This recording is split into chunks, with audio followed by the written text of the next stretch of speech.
Hi, it's me Selina. Today I want to tell you the functions of our remote control. We can see there are 3 buttons in it. The first button is lock button. Now the car is locked.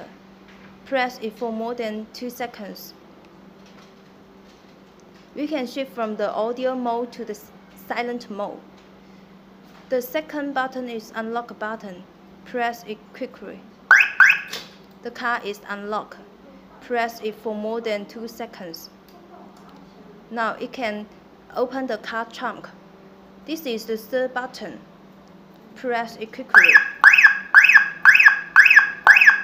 The function of it is seat for the car.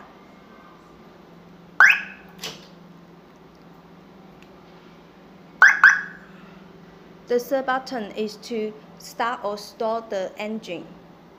That's all. Thank you.